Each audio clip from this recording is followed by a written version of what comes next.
নমস্কাৰ বন্ধুসকল, আপোনালোক সকলোকে পুনৰ এবাৰ আমাৰ চেনেলৰ অন্য এটা ভিডিঅ'লৈ স্বাগতম জনাইছোঁ।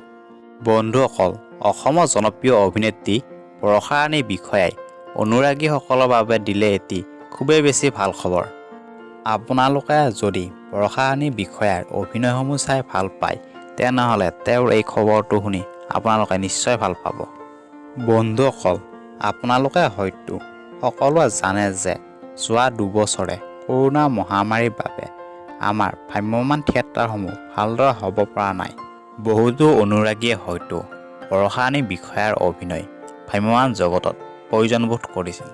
এতিয়া আৰু প্ৰয়োজনবোধ কৰিবলৈ কোনো প্ৰয়োজন নাই, কিয়নো অহা বছৰৰ পৰাই ভ্ৰাম্যমাণ থিয়েটাৰত অভিনয় কৰিব অভিনেত্ৰী বৰষা ৰাণী বিষয়াই। এক বিশেষ সাক্ষাৎকাৰৰ জৰিয়তে বৰষা ৰাণী বিষয়াই প্ৰকাশ কৰিছে তেখেতৰ নিজৰ মনোভাৱ। অহা বছৰৰ পৰাই অভিনয় কৰিব ভ্ৰাম্যমাণ জগতত অভিনেত্ৰী বৰষা ৰাণী বিষয়াই।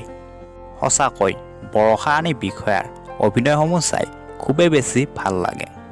আপোনালোকে বৰষা ৰাণী বিষয়াৰ অভিনয়সমূহ চাই কেনে পায় তলৰ কমেণ্ট বক্সত কমেণ্ট কৰি জনাবলৈ একেবাৰে নাপাহৰিব। বন্ধুসকল, এনেধৰণৰ নতুন নতুন খবৰৰ বাবে আমাৰ এই ইউটিউব চেনেলটো ছাবস্ক্ৰাইব কৰি লৈ যেন। ধন্যবাদ। জয় আই অসম।